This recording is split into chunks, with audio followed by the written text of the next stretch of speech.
Okay, Poddies, as it's time for another Friday, just a little bit of a download Friday. Exciting one for me today, actually. And I always say this about podcast episodes, so I recognize that, but it doesn't mean that I don't get excited about every guest that I have on and, about the stuff that we chat about together every single week. And for me, one of the big things that's been on my newsfeed recently, and just it seems everywhere, has been personality typing.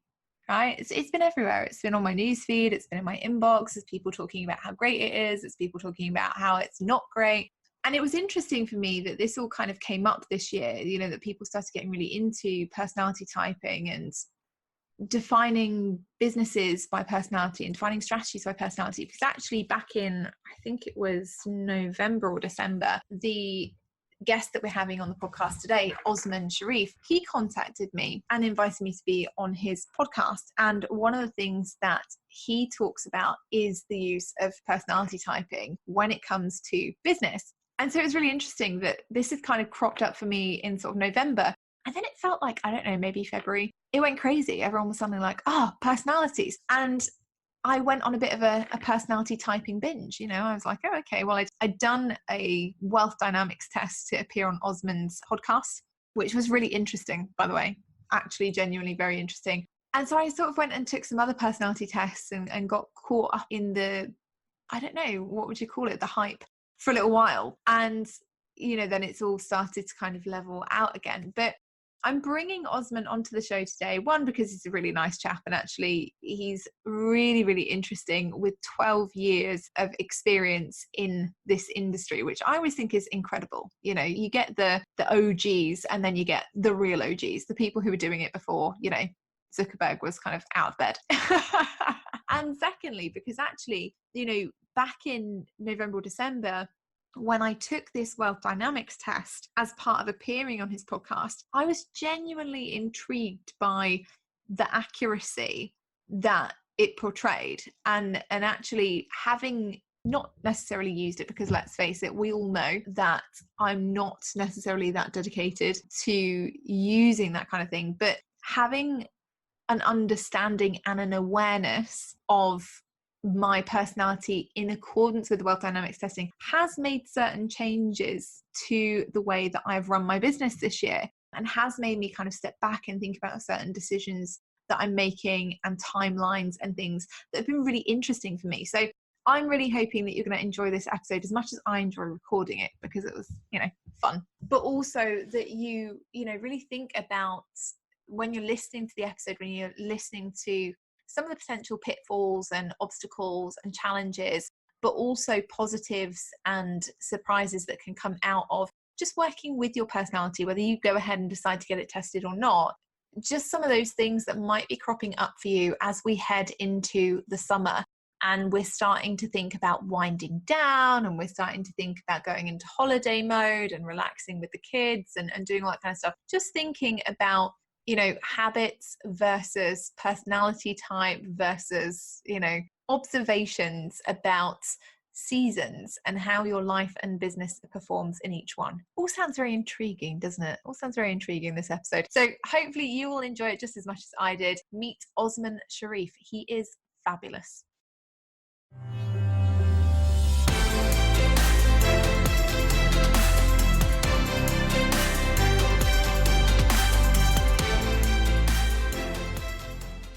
So Poddies, how exciting is this? One of the things that I tend not to do all that often is interview swaps. And, I've got my own feelings on this, and I'm sure I'll record a solo episode on it one day. But one of the things that really gets my goat is when people are like, oh, do you want to come on my podcast? And I'll come on your podcast. And you're like, well, no, because maybe I'm not as interesting as you, or vice versa. Do you like how I put that diplomatically?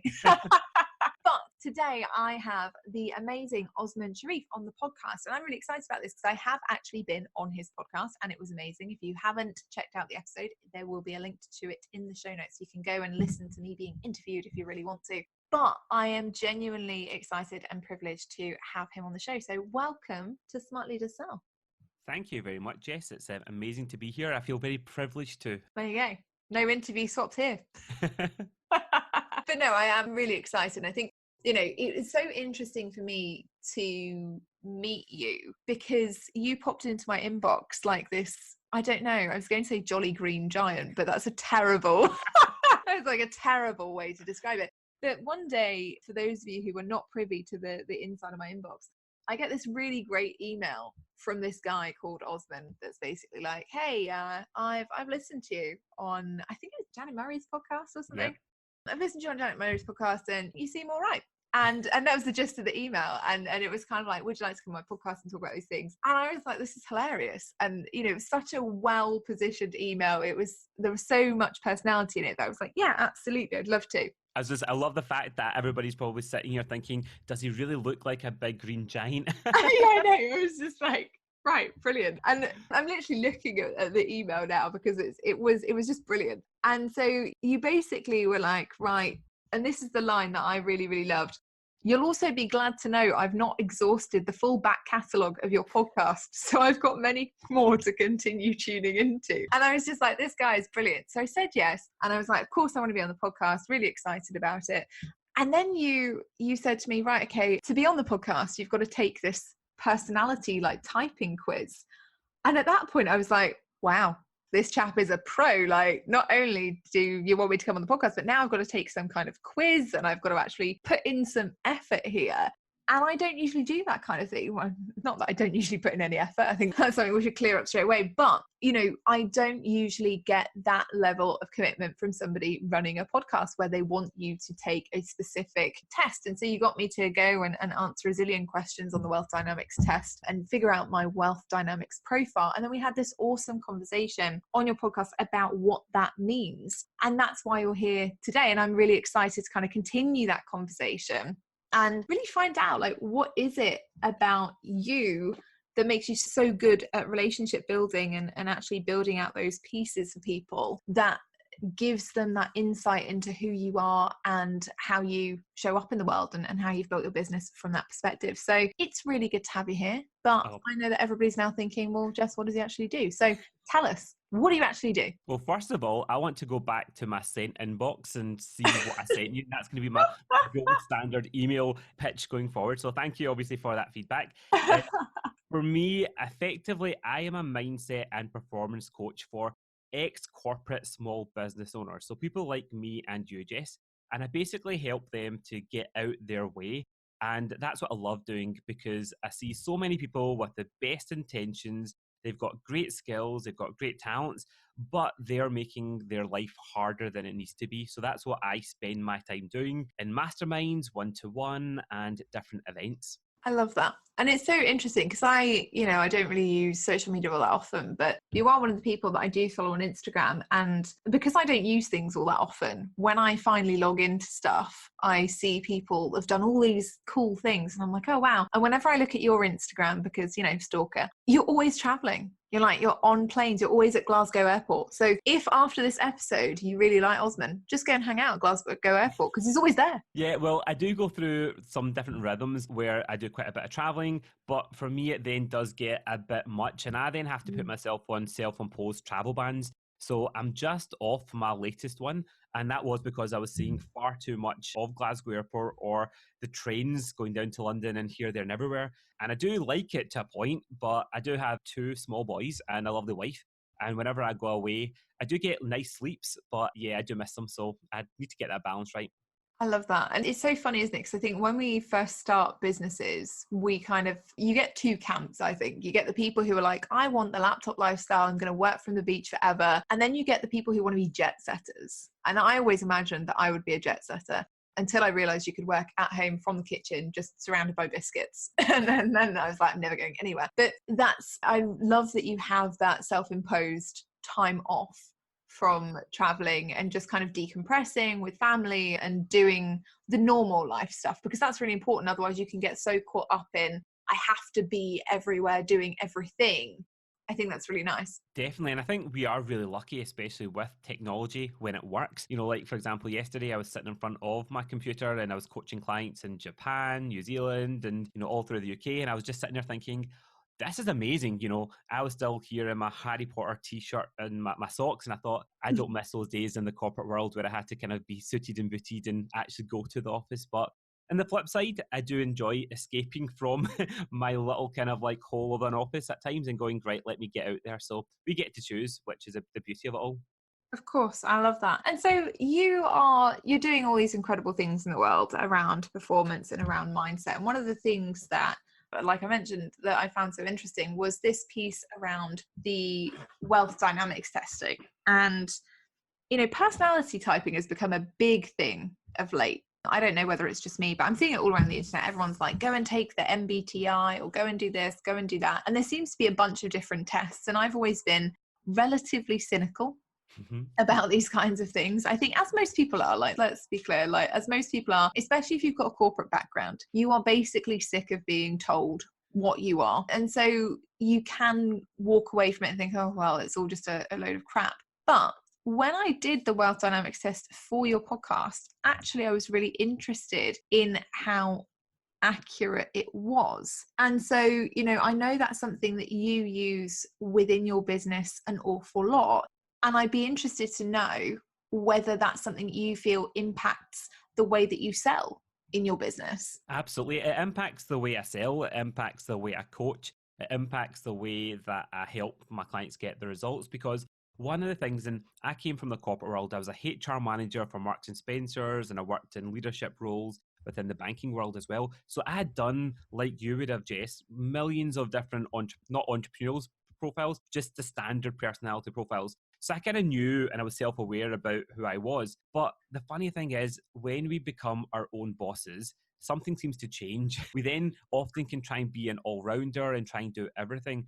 And that's what I found that I was doing. Even, I've been in business for over 12 years, and I first came across wealth dynamics. It must be about 10 years into that journey. And that's when the penny dropped for me, because I was comparing myself to others that were very different personalities to me. I thought that their personalities were better than mine, or their business model was better than mine. And what I realized was that we could drive ourselves crazy if we try to basically play a game that's not aligned to our personality and our talents. So since I kind of started to understand it for myself, I would use it with all my clients, and it would make such a huge shift. And even when I listen to podcasts, and this is exactly why my podcast, whenever I have a guest, I insist that they do the personality test for wealth dynamics, because it's so easy to listen to a podcast or to go to a conference or even read a book and go, right, that's great advice, I need to do it that way. But if you don't understand or don't realize what that individual's personality is, and there's 8 different entrepreneurial superpowers, as I call it, then you might completely follow a strategy that's the opposite of yours. And what's going to happen? You may get results, but it would be hard work. It just feels difficult, and it just feels like it's not really in flow for you. So whenever I'm listening to even your podcast or others, I'm always thinking, oh, what is their personality and what style do they fit into? So that I can then go, I like that bit, that would work for me. And actually, no, that wouldn't work for me. So that's fine. And it then allows us to operate in a more sophisticated way. I think that's really interesting. I love that point about, it's about tailoring it to your own personality, or tailoring the information that you're seeing and processing it through your own personality, because that's something that I don't necessarily think we do enough in the internet marketing space. People think that there is a quick win formula or one magic pill to make everything happen. And it's so interesting because when people come to me about sales, for example, one of the things is, I know that everybody's doing video right now. I know that everyone's doing Facebook ads right now, and that makes me really uncomfortable. So how can I get over that and just do it so that I'm going to sell more? And, one of the things that ultimately came up for me in my business was defining for people that actually, no, there are lots of different sales styles that you might fall into. And there's really no point in trying to shoehorn yourself into somebody else's style just because you see that working for them. Ultimately, you can apply certain strategies, but you have to tailor it to who you are and what kind of seller you are. And so I love that that's something that you're bringing up in your business. And I mean, 12 years is a long time to be working with people day in, day out, and actually seeing this in real time and working in real time. Definitely. And I love what you say there about sales, because that's where I see it all too often, where people are trying to do things just because other people are doing it, or it's a new shiny thing. But I'll give you an example. Our mutual friend, Janet Murray, right? So she's a star profile in Wealth Dynamics, and she oozes that and it works really well for her. So I'm always seeing her doing live videos, and she's always popping up in my Facebook or Instagram and LinkedIn, which is great because that connects with her. But someone like me who is a trader profile, and I know these sound a bit jargony, and I can send you a link or put you in the right direction at the end of the podcast and to find out more. But if I was to do that, I would get burnt out really, really quickly. Okay. So I don't have to do it. And that's a choice that we get to make. Yes, I use social media. Yes, I do the outreach and the content stuff out there. Stuff, I love that, loose term. But the best way that I get business is very much through relationships, through connecting with people. And that is actually sometimes quite old school, but it makes a huge difference. But if I was to get someone like a star profile to follow my strategies, they just wouldn't do it. They would get burnt out trying to do it my way. So I think we all just need to give ourselves permission to go, right, there's all these choices that we have that we're really lucky at having available to us. But what is the lane that I'm going to be playing in? And I always use an analogy of sports. If you use a ball, for example, in sports, there's hundreds of sports that have got a ball. But if you're trying to be an expert at football and netball or basketball, they all have completely different rules. They have different equipment and stuff. So you need to know what is the game that you want to master. I love that. I really, really like that. What's the game that you want to master? Ooh, that's so juicy. So juicy. So the thing is, though, I guess one of the things that comes up quite a lot that I hear in this world, particularly when we're talking about mastery, is boredom. And that's something that really interests me, because I wake up every day, and don't get me wrong, I never thought I was going to be a salesperson. I had very big dreams for myself. I thought I was going to be a vet until I realized that you would have to put animals down. And I cry when I see RSPCA adverts on television. So I was like, this is not going to happen if we're realistic. But, you never, or I don't think you ever really know, a vocation unless you have something that's super clear, unless you, from a young age, you want to be a doctor or an astronaut or something that you're going to have to work towards for years and years. So you've obviously had your business for 12 years now. You came out of corporate, and you decided that wasn't for you. Do you ever get bored? Do you ever, because I think the common consensus that we see is that people can often go after shiny objects and often go after the new and the interesting and the thing that they think will sell more because they're bored. Because they get up every morning, and like me, I get up and I'm pretty jazzed about sales, but there are days when I'm more jazzed about it than others. Absolutely. And that's it's a massive question, and there's loads in there, right? So first of all, this is where, again, knowing our personalities can make a huge difference. So for me personally, yes, over those 12 years, things have evolved. So I started my business very much as an NLP trainer, so neuro-linguistic programming, and I was up and down the country delivering practitioner courses, master practitioner courses. And the thing is, for me, I was delivering the exact same course, and I think I delivered it about 65 times from the last time I counted. Okay, so think about it. That's like 65 times a 7-day course, right? So someone for example, like your personality, and I'm generalizing this. So someone like Jess, who is a creator, who's the complete opposite compared to my personality, even after doing something like that once or twice or 3 times, we can naturally, if that's your personality, you'd go, right, I'm bored of this. And you can start to break what's working and go, here's my next version of it, or I'm on to something else. But for me, I absolutely loved it because every single course that I actually had, I had different people. And because of that, the content was the same, but it felt fresh for me. Does that make sense? So whereas other people were saying to me, seriously, how can you deliver the same thing over and over again? So when we recognize that, so I work with a lot of people that are the opposite profiles from me. So i.e., I'm their yin to my yang, okay? So I work with a lot of creators and stars and supporters and mechanics. And again, I know I'm throwing a lot of jargon here, but people that are like creators or stars, they inevitably, it's based upon their personality, they get bored really quickly, because they act very quick. So they have an idea, they typically want to launch it, they launch it, and then they go, right, what's next? And they don't necessarily always, unless they're disciplined and they have systems in place or have experience, they don't necessarily take that product to that next phase of the life cycle where it might be a bit less creative for them or a bit less exciting, but that's when they're in the service or the delivery or the leveraging it really. And what they end up doing is, from my experiences, they can plant a lot of seeds and then they don't necessarily water them or harvest them before they jump onto something else. So to answer your question, your personality really makes a huge difference in terms of what boredom really means for you and how that can work for you in your business, but also how that can get in your way at times. So when I'm coaching clients, especially if they are creators, I'm really upfront with them to say, okay, I want to work with you to make something happen so that you get that result. So you will come to me and go, I've had an idea, or I'm now thinking about this. And I'm not going to be a blocker to say you can't do it, but I'm going to really question you to go, why are you choosing it? Is it because of boredom, or is it because genuinely something needs to change in your business? And more often than not, it's just because they're bored. And when they recognize that, it's like, okay, how do I channel that energy of boredom in a different way so it doesn't affect their business? I really like that. And I think it's really important because I think we often talk in business about, know your strengths and charge your worth and those kinds of things. We focus on the positives, but it's also important to know what your weaknesses or pitfalls might be that you will incur more often than somebody else, and as you say, like, I'm a creator, I'm somebody who, I love ideas. And over the years, I've got better at actually implementing and executing, which is, a good thing. But also I've got better at putting people into my team and into my support network who are good at solidly seeing ideas through and are good at implementing, and who, can actually challenge me to say, actually, Jess, you're going off on a bit of a tangent here. Is this really necessary right now, or is it something we put on the back burner?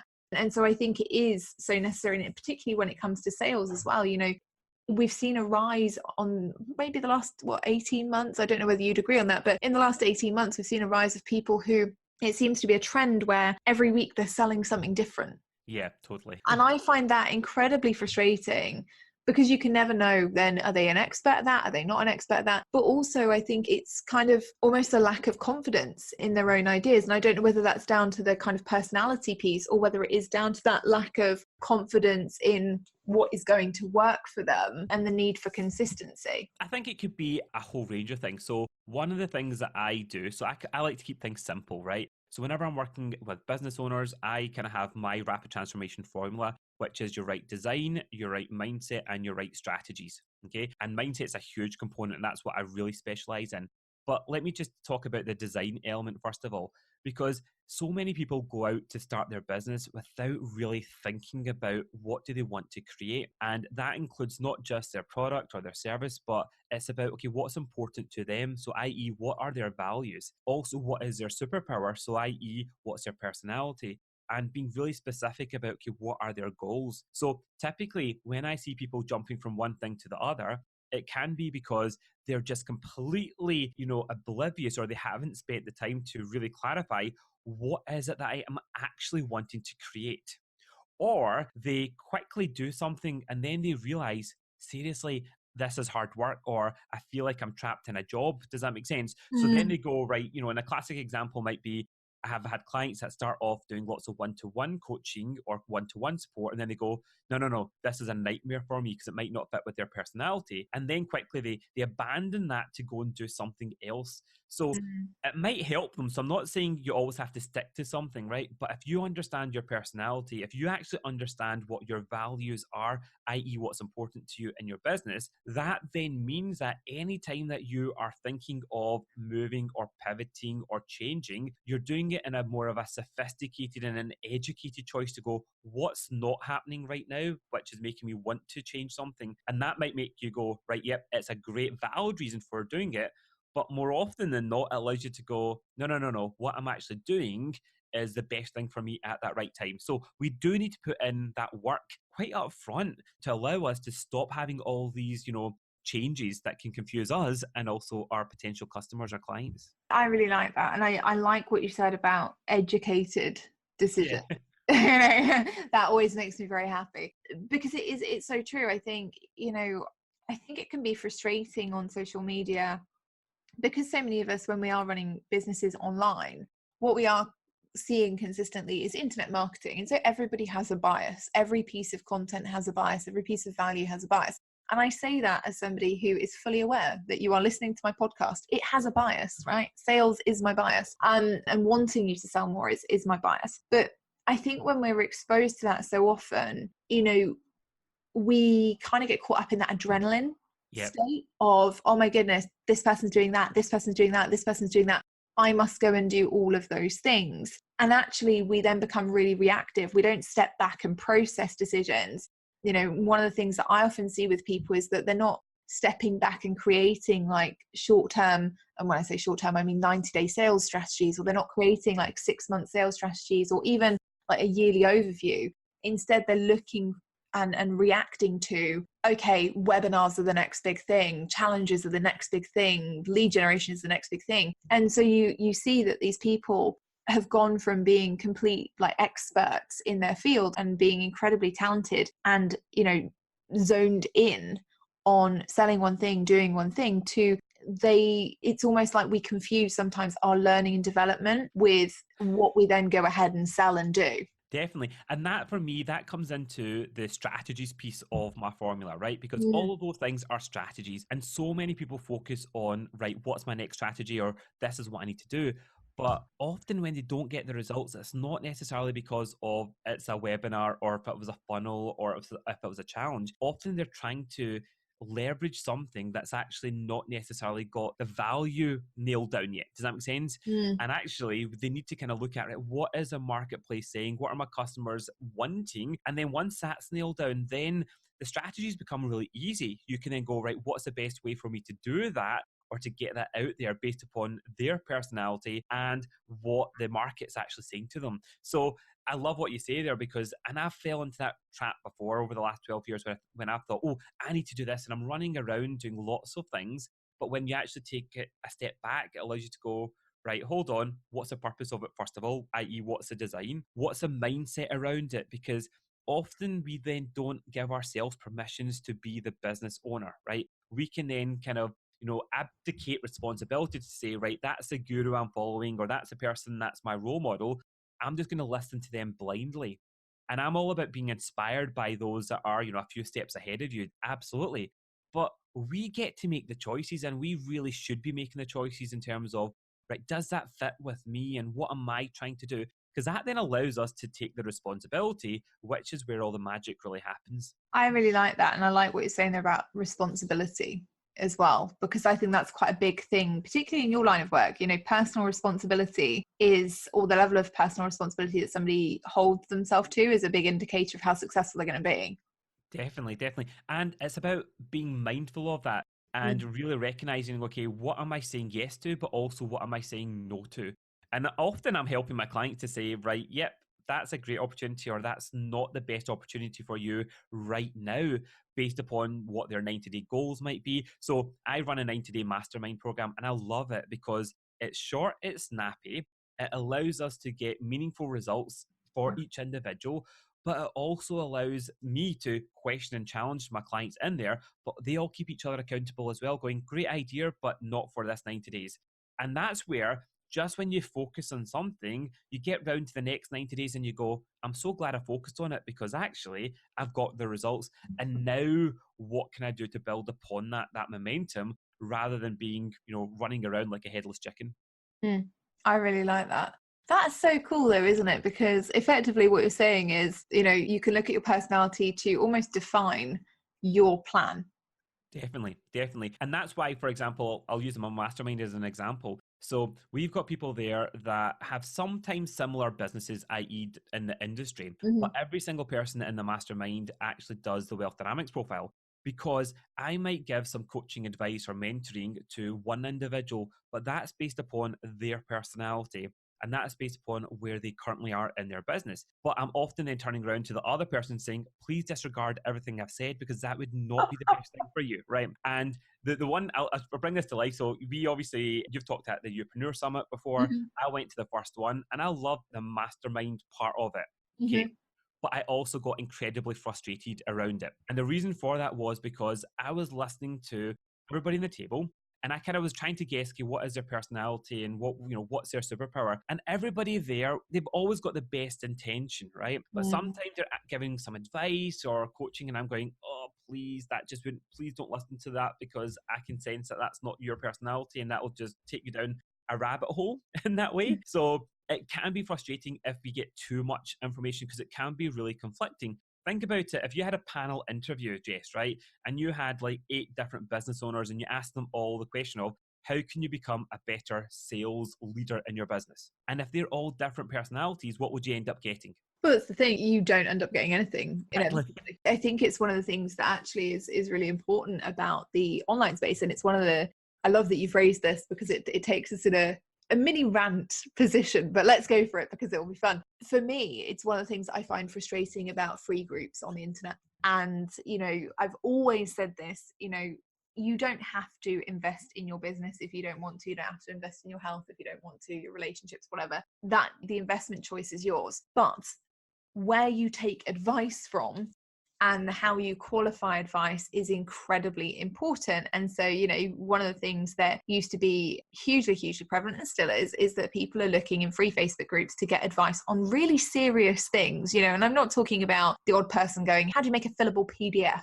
That's fine. Like, give all the advice on that you want. But, we're seeing people who are giving advice on topics that are perhaps not qualified or certified in any way, other than what they may have consumed on a free or paid or hopefully paid basis from somebody else. People who are giving legal advice are like, oh, it's fine to rip off that person's copy, or it's fine to take their graphic. No worries. You don't have to credit them.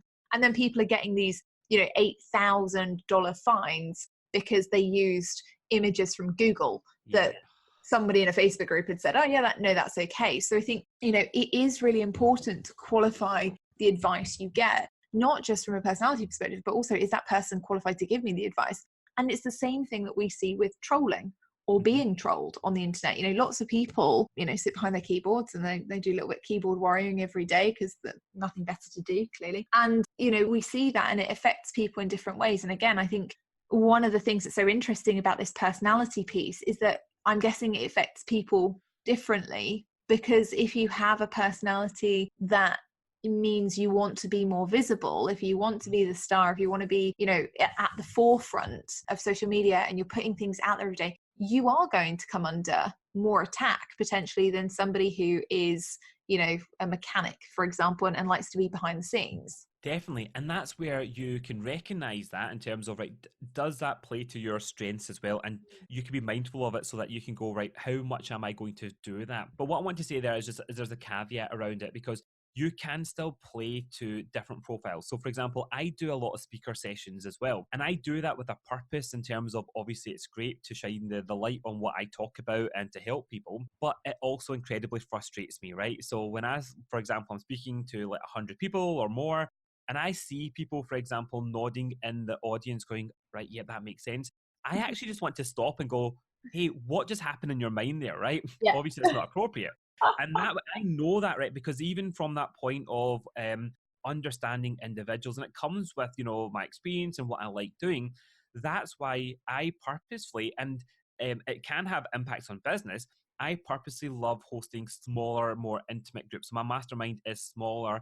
And even, for example, when I do, events and stuff, I do like them to be, that chance where I can have those conversations with individuals, because that fits with my personality. But also, going back to what we're starting to talk about, it's because I want to give people the best educated or the best advice or support for them.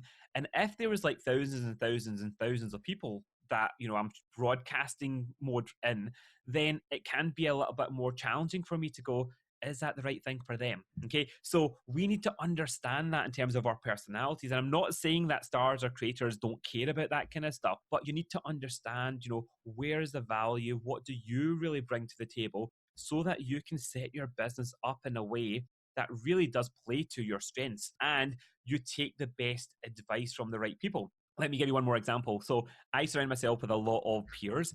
And I remember a good few years ago, I was in Portugal with 2 amazing business owners, and they were both saying to me, Osmaan, why are you still doing one-to-one? That's not really leveraged. You need to move completely on, online courses. And I was like, I totally understand that from both of you. Yous are both stars. But for me, don't think I'd ever give up one-to-one clients, because that's where I get to really go in deep with my clients. And they looked at me like I was an alien. They're going, seriously, that goes against everything that, they talk about or what they hear in the online world. It's all about leverage, leverage, leverage. And then they went, oh, actually, that makes sense. I mean, that's Mm, why, for example, when they've tried to do something like, here's my program, and then there's a lot of one-to-one support during it, they get burnt out.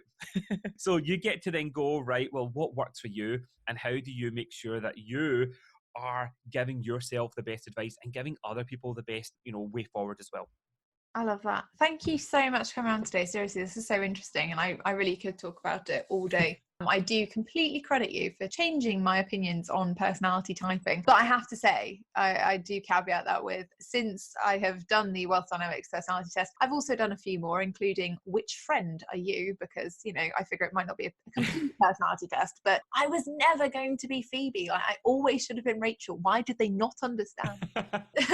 and some of them, have not been as accurate or as on the money. So I think, if you are listening to this episode and you're thinking about, okay, do I need to explore personality typing, or I think I want to explore a bit more about, my own potential pitfalls or obstacles that might come up for me more often than others, just make sure you go to somebody who is an expert and can help you find the right test for you and actually help you get the right results for you, because I think that's just as important as whatever test you take in the first place. But where can people find you if they're interested in learning more about the performance and mindset mentoring that you offer, and obviously all of this cool stuff around personality typing and really moving forward in their own way? Where's the best place for them to find you?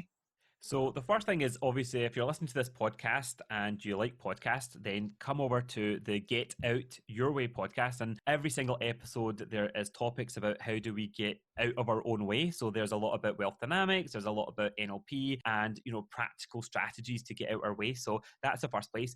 And then over at rapidtransformation.co.uk, there's lots of free resources there. And also you'll find links about wealth dynamics. And just to echo what you said there, personality tests are one thing. And I actually don't care about the label that you get as a result. And that's what sometimes frustrated me in the corporate world around it. But I actually see things like wealth dynamics and the way that I use them as more of it's a business tool. It helps you not just know your personality, it absolutely can go into all parts of your goals and the way that you structure your business and the way that you even plan your projects. So if you are sometimes struggling and thinking, I'm not making the most of what I want to do, or it's up and down like a roller coaster, then this could be one thing that just helps you to have a clearer path going forward. And I'm absolutely happy to help in any way to bring it to life so that you can go, what does that mean for me and my business, rather than just a piece of paper and a report. I love it. Thank you so much for coming on today. I really, really appreciate it. And guys, like I say, I got an email one day randomly from somebody who did come across like the Jolly Green Giant, and it really did make my day. And obviously, the Instagram conversations that we've had about television shows and personality typing and things since have been really, really valuable. So if you are interested in learning more about that, make sure you head over and listen to the podcast. And you can even check out my episode on there if you want to know about my personality type and what actually happened to me during the course of discovery. But thank you so much for coming on today. It's been epic. Thank you very much. And it's always great chatting. And I look forward to having more Instagram conversations going forwards and backwards as well. 100%. So guys, if you've enjoyed today's episode, make sure that you head over onto social media and do the thing where you just tag us and say, yeah, do you know what? You did all right. It was not a bad episode. We liked it. And tell us what your favorite or key takeaway was. We always love to know when we're getting it right. And I will see you guys in Monday's episode.